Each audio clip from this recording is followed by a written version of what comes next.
Hello, everybody, and welcome to the webinar on remote workforce. Hopefully, everybody can hear us okay. Uh, if you have any technical issues around that, you can put it in the questions window, and we'll try to get to you. Okay, good. So today's webinar is about the remote workforce and some of the challenges around security around the remote workforce. Um, Connecting in and around that, let's jump right into, before we get into the webinar, let's talk a little bit about who ERP-One is, and then we'll go right into the presentation. ERP-One, we are a team of proven experts in JD Edwards. So all of our team members are ERP experts. We have a bunch of excellent communicator and project managers on staff, and we actually are an employee-based model. So we try to fill all our projects with employees and minimize the use of subcontractors. Uh, and we have a presence in North America as well as the UK and South Africa. So we do have a global presence out there.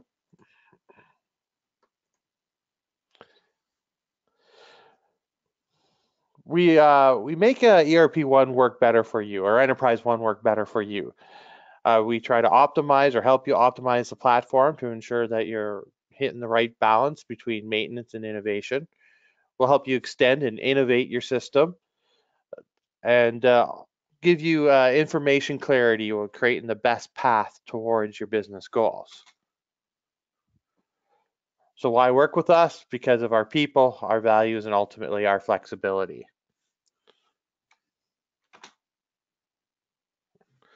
Moving on to the actual presentation and the agenda today, we're going to start off a little bit by talking about the challenges facing the remote workforce and what is a remote workforce. Talk a little bit about regulations. Don't want to get into too much details about that. And then we'll dive into some security principles and get some technical approaches around it and the layers around the different security approaches we can do.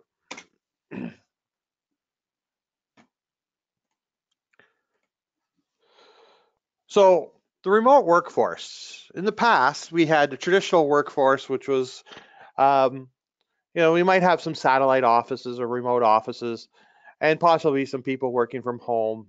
The term SOHO comes up, so small office, home office. So that was the typical approach, using usually VPN to connect in. But now things have gotten a little bit more complicated as we get into mobile applications and mobile workforces themselves, the IoT. So that brings a lot of complexity into it. Also with mobile workforces, there's been a trend out there to go with BYOD, which stands for bring your own device. And there's some real value for organizations to go with BYOD, but that offers new challenges around managing these remote applications on devices that you don't even control. Looking forward a little bit, we can look at cloud computing and some of the challenges around that. With cloud, it's here to stay. Some organizations are just doing very simple cloud computing and just dipping their toe in the water, so to speak, doing little SaaS apps or something like that. And some have started moving much more to the cloud and moving all their infrastructure into the cloud.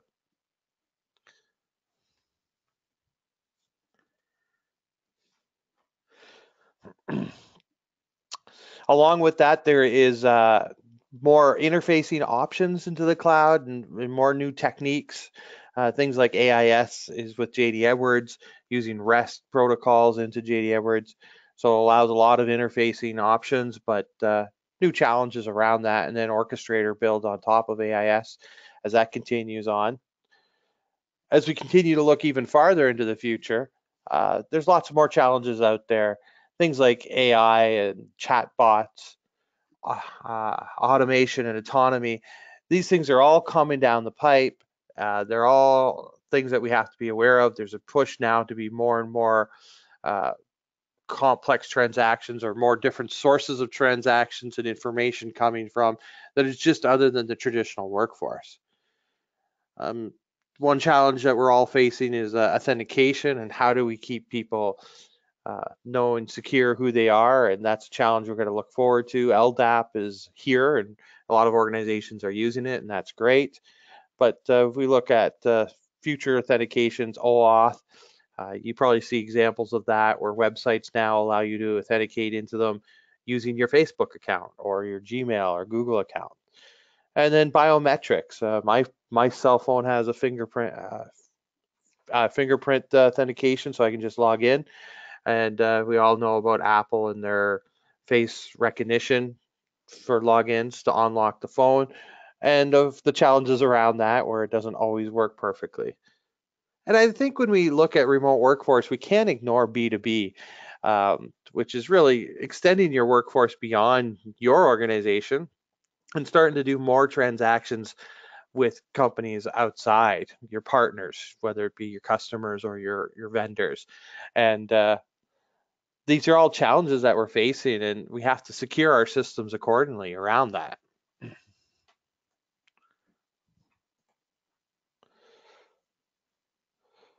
Just talk for a second about regulations. I mean, there's lots of them out there, regulatory bodies. Lots of organizations are having to be either SOX or ITEL or ISO compliant. Um, Most of these regulatory bodies follow a basic premise in which you document your policies and your processes, your procedures, and then you go through an auditing process to ensure that they are being followed. And that's a good practice. It's just obviously adds more complexity as you go into some of these more stringent regulatory bodies.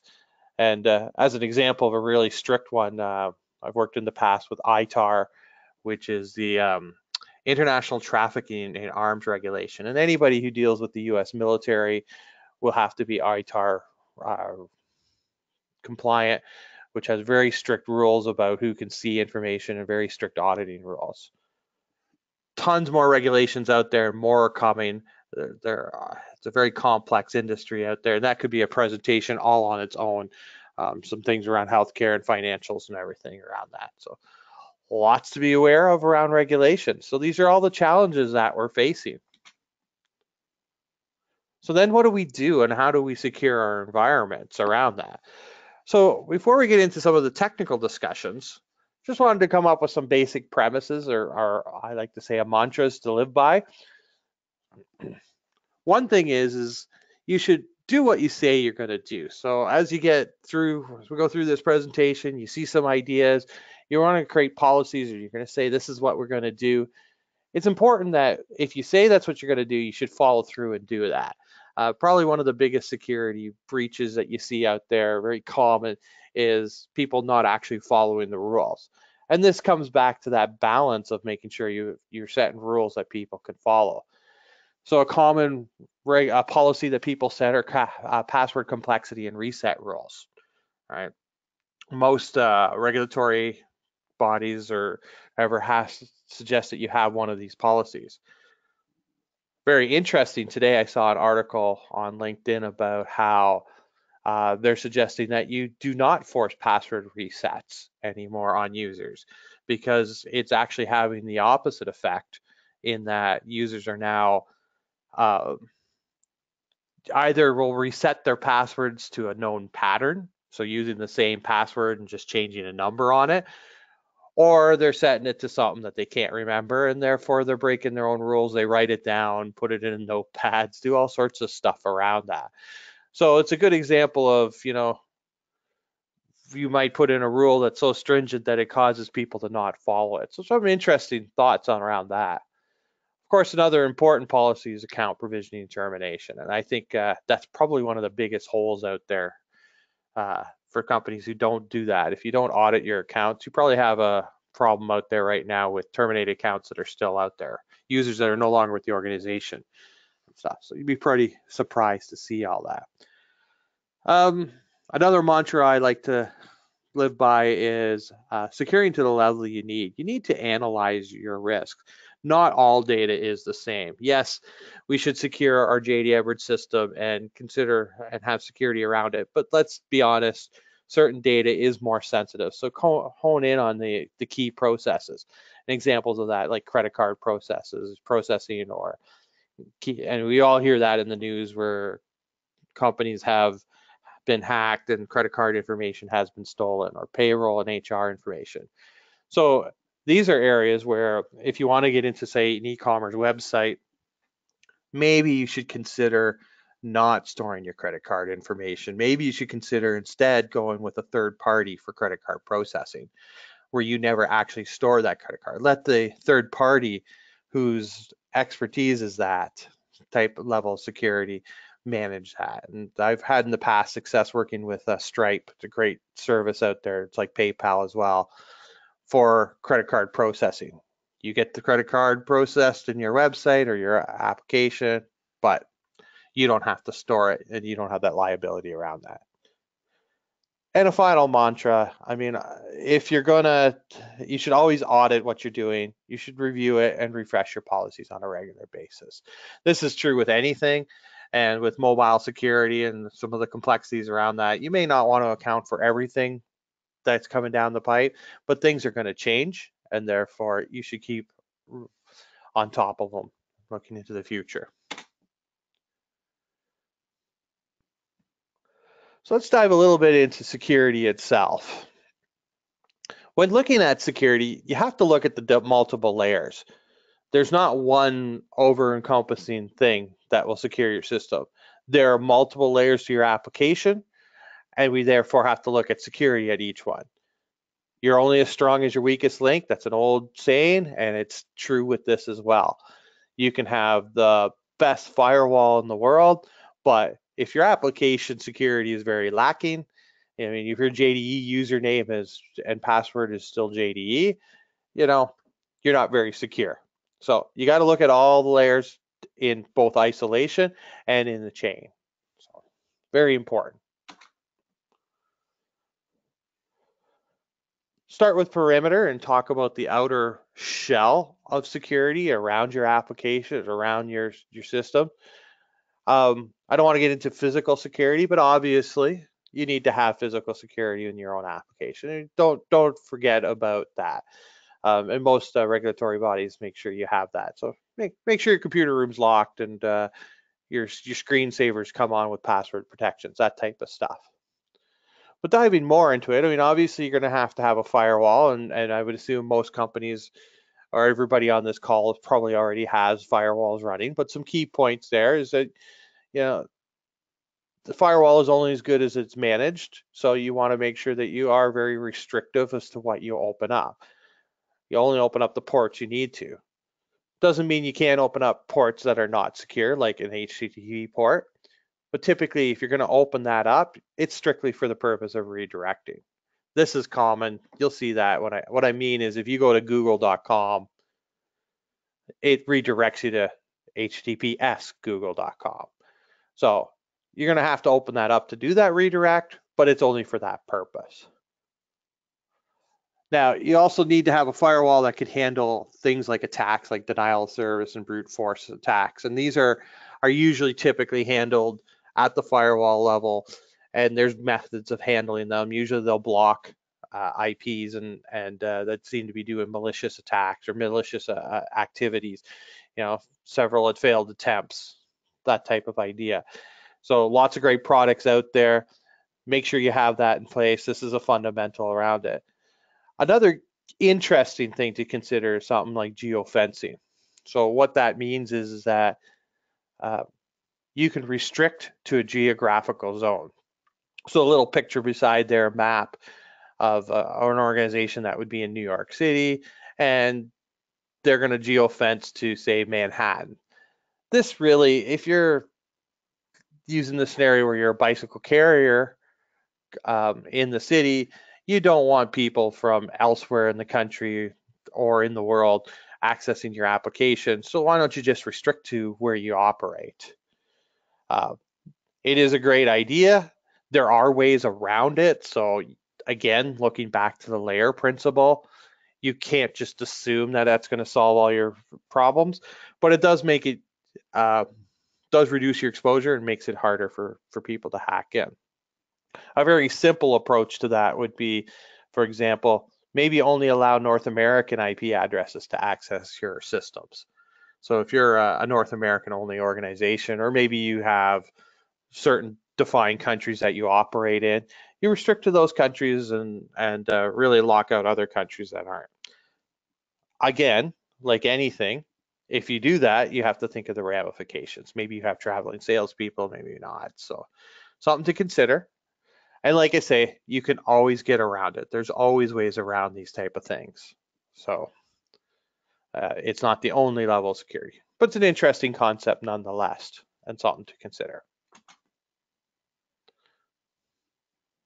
Also around the perimeter, another interesting approach that people use a lot is what's called a DMZ, or demilitarized zone. This is essentially just an area within your network that is isolated from the rules of what it can access. Basically, it gives you a way to secure to very specific network IP addresses or ports in and out of that DMZ. So if one layer gets broken, then they still can't penetrate in back to the internal network. Typical use would be to put something like a reverse proxy inside a DMZ. And what a reverse proxy is exactly that. It's a proxy, so it takes requests in from one source, typically the internet, and then talks to the backend server, in this case, like a web server, and back and forth. Very restrictive to what it can do, focused on one task, so that if there is an issue around security, it will, and if one layer is broken, they can't break into the other layer. Some benefits around that. I mean, the obvious thing is that your data is isolated, so sensitive data is now into your internal network, is not actually on the external network, so it reduces that risk and that exposure.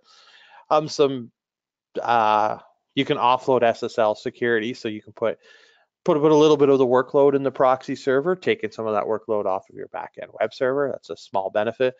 And really, actually, some of the proxy servers can do some pretty interesting and fancy things. So like load balancing and redirects and friendly URLs, and so all sorts of great things that you can do within a proxy server to make it a great option to go forward with.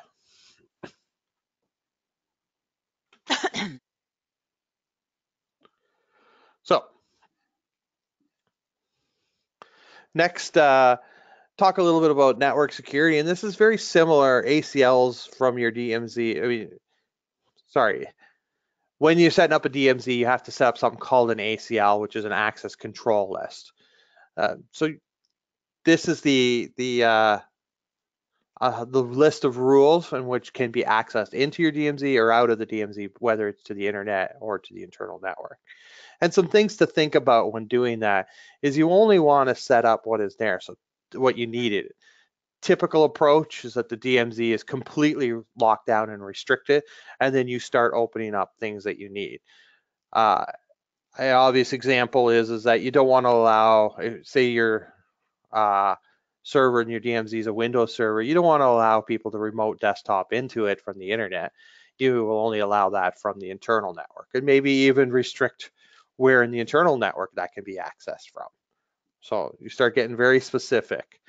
Another example is if you run that Windows server is in the DMZ, you'd be tempted to add that to your Active Directory domain to make it easier to manage. But that means you're going to have to open up more and more ports. So you're going to have to weigh off the option of saying, well, I don't want to add it to the domain, so I'm not opening up so many ports. But on the other hand, it's going to take a little bit more to manage. You're going to have local accounts and so on and so forth. So yeah, again, you can see that really with security, there's always a trade-off, a pattern back and forth. And you do want to, in this case, probably err on the side of having more maintenance and less ports open, especially when doing a DMZ. Interesting consideration. When doing mobile applications, you need to use something called the AIS server with JD Edwards in particular. Or Orchestrator, because Orchestrator runs on AIS. This is the server that allows your mobile applications to talk to JD Edwards. It talks to JD Edwards specifically through a Jazz server. So hopefully you know what an AIS server is, and if you're not sure and There's lots of information out there, or we'll be glad to talk to you about that. But it's the server that does the communications between mobile apps and JD Edwards. You might want to put that in the DMZ. And the reason for that is it allows you to control the traffic as to where that AIS server can talk to. So an AIS server is kind of like a proxy. It talks to a web server like a user. So you want to limit it to where it can talk to. There's different ways of doing it, and you can do it in the JD Edwards side. But again, going back to that layer principle, it's a great idea to also put it at the DMZ side, put it in that. Or there's other approaches. A network segment, a DMZ is basically a network segment. You could get into doing network segments and or isolating an area of your network and controlling it around that way. I'd say most organizations probably have jumping onto network segments, a segmented network. Most organizations of any size probably don't have a flat network. That's fine. But to use that for security for your mobile apps starts taking a lot more extra maintenance. And so you have to weigh that off. That's why most companies will just look at the DMZ for their secure side, and then the back end is more open approach to it. Okay. If you're going to expose something to the internet, you're going to want to use something called SSL, or secure socketing layer. In case you don't know what that is the use of a public and private key pair to encrypt connections. So basically, when you connect to a website, in this case, mobile.example.com, you're going to get an encrypted connection so if anybody sees the packet or the information is going back and forth, they won't be able to see what's actually happening in that data. So some things about SSL, you need a certificate on your server, and they're tied to the domain name. So there's a little bit of an involvement around setting up SSL certificates. Once you do so, it's tied to the domain name, like in this case, mobile.example.com. And so because of you might have multiple domain names, one idea is to purchase wildcard certificates. This means you can purchase an asterisk or a wildcard, and then you can have multiple subdomains to secure around it. Interesting thing about SSL certificates is that there's really starting to be a push out there that everything should be secure. And as an example of that is Google has announced a while ago that they're boosting rankings for SSL sites. So if you have a website, it probably should be SSL certificate now. And they've even said if you're collecting any sort of data on a website, they're going to start issuing warnings and penalizing you if you're not secure. So it's an important thing. It's a very important thing that in the whole internet industry is pushing for SSL. One key thing about an SSL certificate, it must come from what's called a trusted authority. So when you're communicating to a website, and this is true, I shouldn't say a website, I should talk about the client. It can be a browser, but it also can be your cell phone or a mobile device or a tablet, or it can be a IoT type of device, right? It could be a thermometer or thermostat monitoring something. All right, those are all clients or devices. When it talks to something or a server on the back end, it's going to need, and it's using SSL, the SSL certificate must come from a third-party trusted authority. So in an example of a browser, the browser comes with a list of trusted authorities. There's about 70 that comes with Internet Explorer. Examples of trusted authorities are companies like GoDaddy, VeriSign, Entrust, but there's a whole bunch of other ones out there. If you don't use a trusted authority, it's basically, or you do what's called a self-signing cert, you're going to start seeing problems. The browser is going to come up, instead of having the little green lock in the browser or in other development environments or applications, they're going to start getting warnings, or they may just simply not work. In Java, for example, if it's not a trusted authority, it won't make the connection. So you're going to have to add it to like a key store, which brings us to the point about if you're going to use SSL, which you're going to want to do if you're going out to the internet at all, you should also do it in non-production environments. So say you're going to have a mobile.example.com, that's your production environment. Maybe you're going to have a DV mobile.example.com. You should spend the money, it's not that expensive, to get a proper certificate from a third party trusted authority. If you don't, you're really not testing the same way you would in production, and you're going to probably run into more problems and hassles than it's worth. So something to definitely consider. A little quick side note, when doing an RSA key, sometimes like in WebLogic, I think the default is to set up a key of 1024. That's not enough. The industry has said now 2048 bits are the minimum for certificates. So another discussion point is SSL certificates internally. Do you need an SSL certificate when you're doing internally? And that's I'm a little bit of a fence sitter on that one. Setting up SSL certificates are a bit of a pain. So what we're talking about here is maybe you have an internal link, JD Web, uh, whatever your domain name is, type of thing that people access internally in the network. Should you set that up with SSL?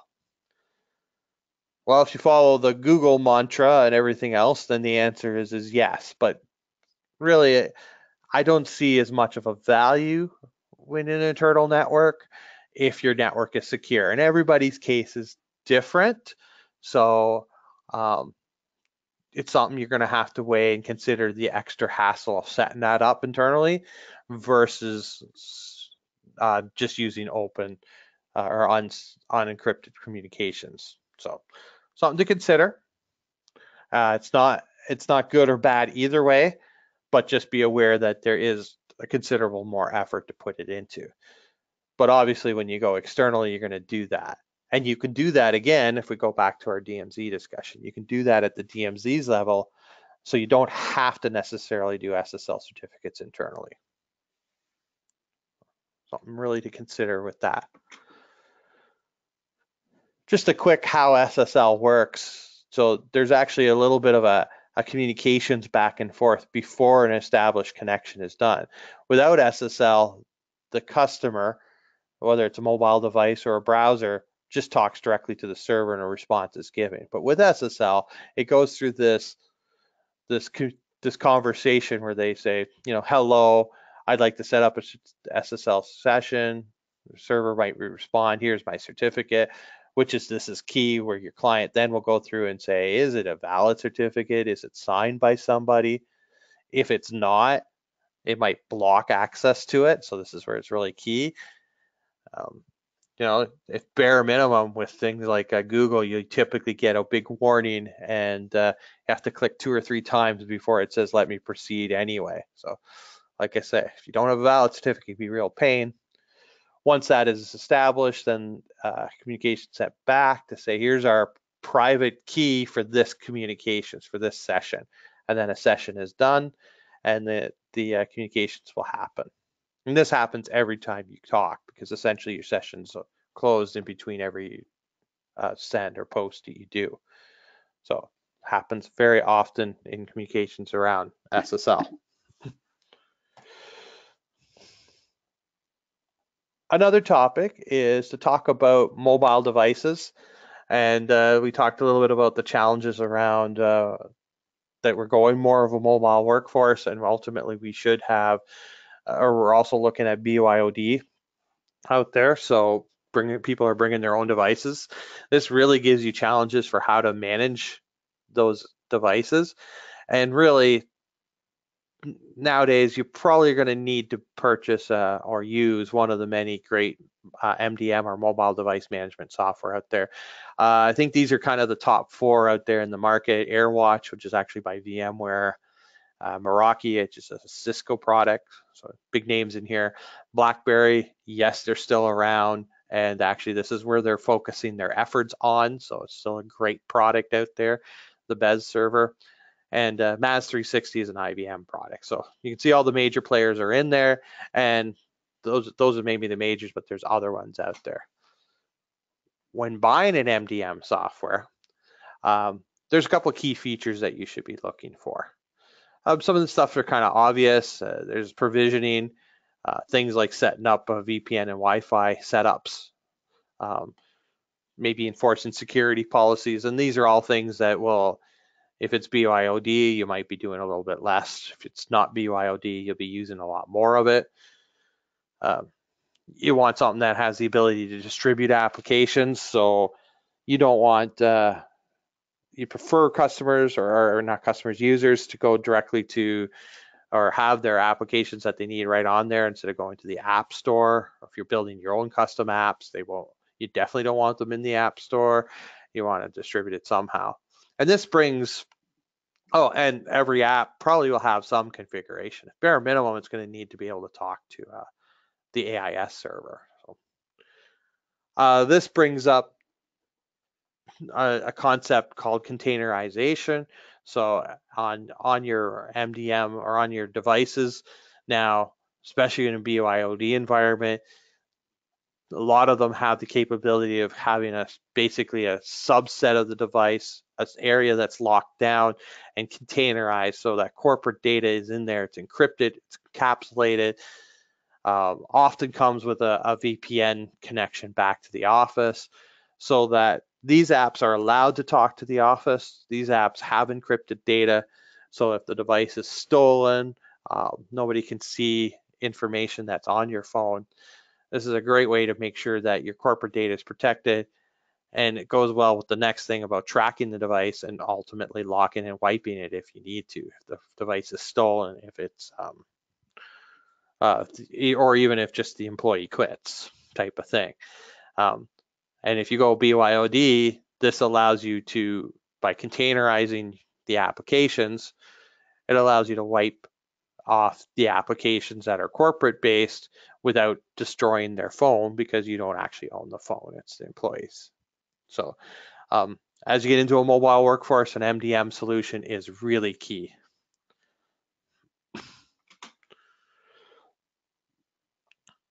Another concept to talk about is a little bit around VPN versus remote exposure. So I've kind of scattered in that a little bit around each, where we talked about mobile.example.com as a remotely exposed website or AIS server versus allowing people to just VPN in. And there's some things to consider. There's no right answer here. So it's something that you might want to weigh back and forth. You might even want to have both in your toolbox. Maybe use VPN for certain activities. Certain applications can only work over the VPN, while other applications are more remotely exposed based on what functionality you're doing. I mean, obviously with VPN, it's considered the most secure because you're really having to build that tunnel first before you're actually allowed to do anything. And there's less back-end setups. You don't have to get crazy with DMZs. You don't have to get crazy with all these other things. You can just, once they VPN, they can get to your network and you're off to the races. Challenges is typically there's more setup at the user's end. So this is not something that you'd want to do if it's an end user portal that you're going to use, or even if it's a customer facing portal. And even now with a modern workforce and BYOD and whatever else, people might want to work from their home computers. It gets a little bit more challenging around that. So potentially less productive, and that actually kind of leads well into no third-party cloud connection. So it narrows down your options. You have to have this VPN connection before you can do anything, and that's kind of the downside to it. And I'd actually argue, if I go back to my discussion about the passwords, whether or not you should force a password reset, the argument with that was, it builds complacency and people start breaking security policies, or makes it more lax on security policy because we feel, the front door is solid. We don't need to worry about the rest. And so that's kind of a thing that you got to be conscious of. While exposing things to the internet directly, It is by far the most convenient for the end users. That's really for the end users. There's very little setup you have to do. So that gives you the most flexibility around future configurations. And I'm going to argue that going forward, everything is going to be more remote exposed. You're going to have to go that approach, something so eventually we're going to have to hit that point. Maybe you're not ready, VPN is the way to go, or maybe you don't have the need, but most applications are going to start going that way, especially if you start getting into cloud computing and stuff like that. Yeah, there's more risk, but the risk isn't is manageable. So something just to be aware of, that you're going to have to do that. And yeah, there is more setup around that, and that's partially what we're talking about. So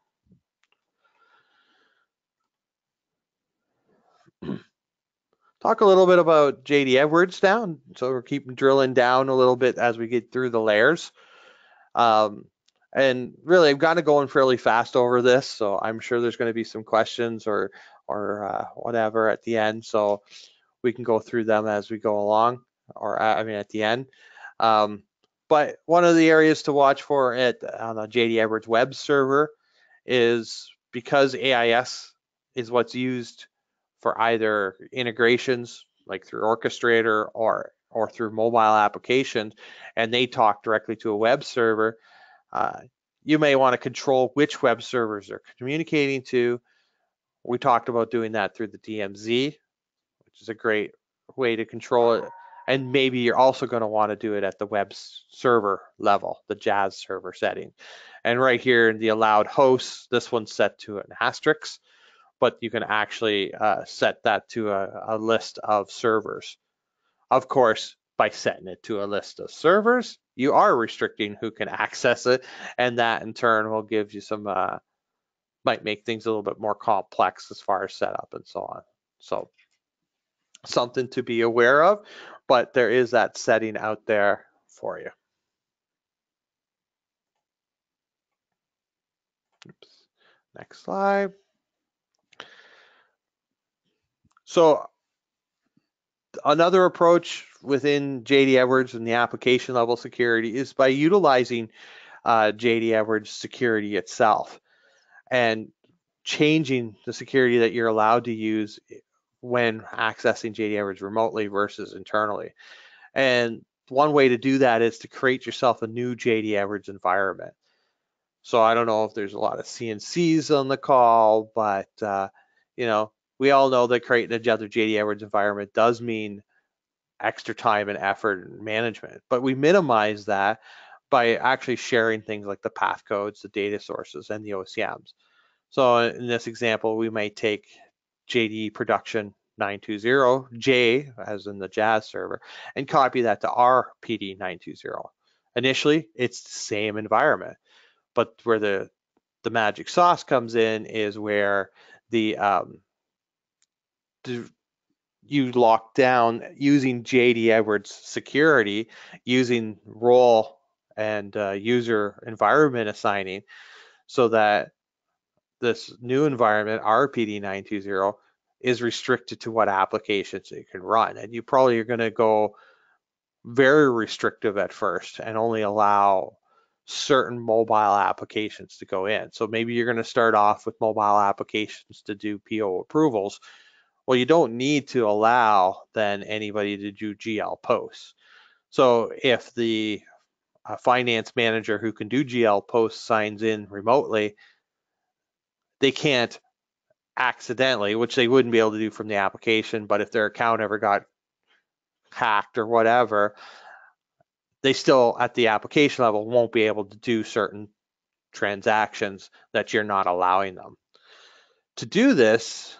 So it's just taking the JD Edwards security and maximizing the use around that. And again, looking at the layer approach, we don't want to assume that the security at the other layers are better or handling all your needs. You still need to secure it at the database level or at the application level. To do it, you're going to need to lock your Jazz instances to a specific environment. You're going to need to restrict the AIS server routing so that it can only talk to a specific Jazz server. So that's how it's handled. But it's a great idea for things like a portal or mobile applications. And another great security thing is you know, this is a way to help make sure that admin accounts aren't a vulnerability. So don't give admin accounts access to these remote environments. There's no reason for user JDE to ever have access to RPD 920 in this scenario. All right. There's a CNC would never need to log into that environment using user JDE to do anything other than maybe a test. And if that's the case, they just want to validate that the environment is working, then you have to give them another account. But yeah, don't give a full admin account access to that environment. And then you know have it. So it's a great way to utilize the JD Edwards security, because the JD Edwards security is great and very flexible, very dynamic, and this will allow you to lock it down and give you that extra level of security. And this is something I highly recommend. And just a key point on the Jazz servers is you can lock a Jazz server to a specific environment. So by default, you can get it's usually locked to a path code. In this case, it's DV920. But you can log into any environment on those path code. But by setting the environment access list, you can restrict it so that it can only log into. So should be like RDV920 instead of JDV920. Now you can envision that we've now restricted both at the DMZ level and back at the Jazz server level the control. So the AAS server, the mobile access connections can only come to this server. And now we're controlling at the JD Edwards level what it can do, so that we have a tight, secure path all the way into our system. So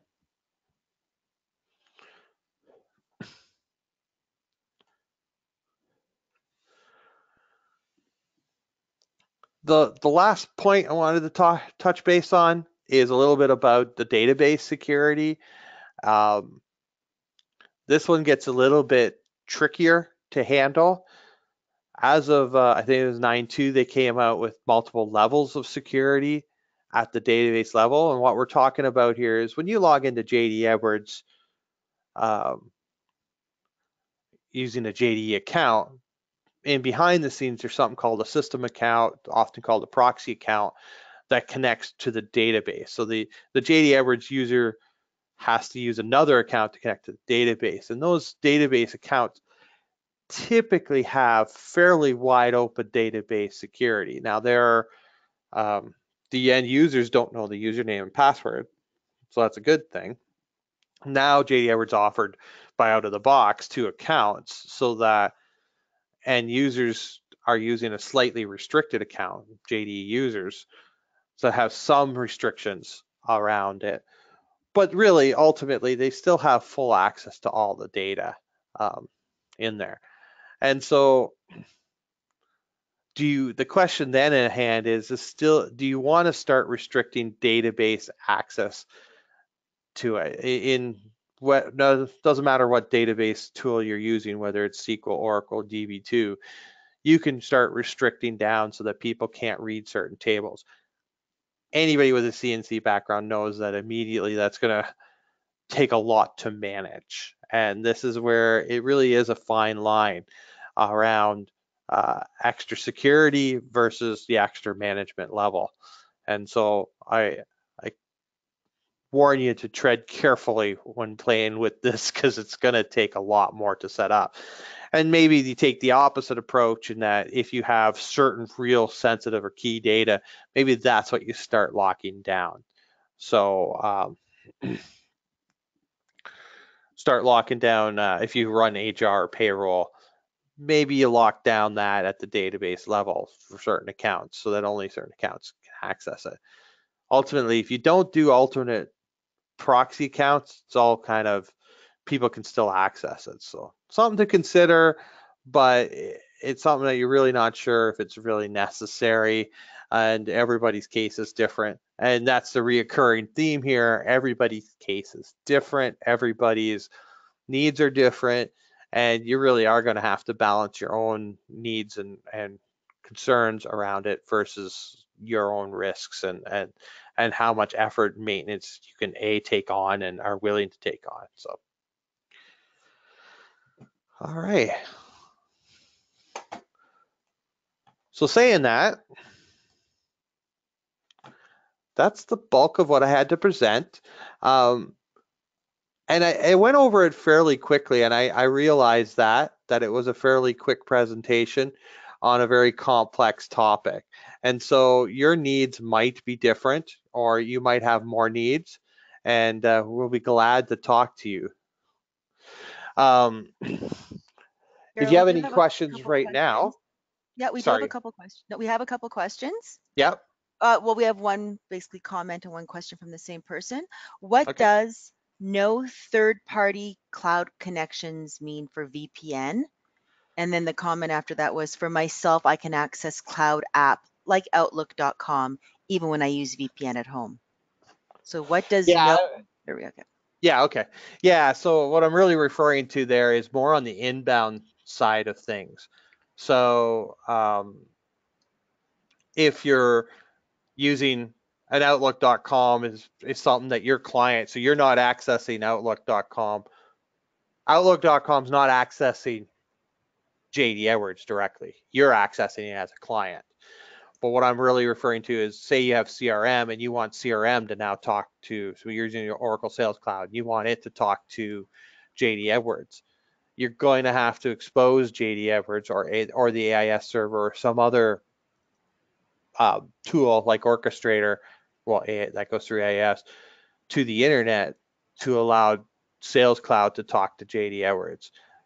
You're not going to be able to establish a VPN connection to Oracle's cloud uh, in a SaaS environment in particular, so Sales Cloud, to do those communications. So you're going to have to do that for that type of thing.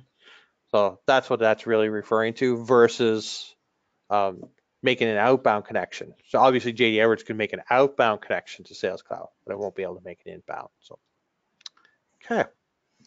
So I think that's all we have for questions. All right. So like I said, thanks everybody. And if you have any more questions, uh, it could be a very detailed topic. So the challenge was to keep it light enough that we can keep it in a relatively short webinar. Love to talk to you more if you have more detailed questions, or maybe you need a demo or an audit or something like that. So let us know and we can talk to you. All right. Thank you, everybody. Thank you. Take Bye. care.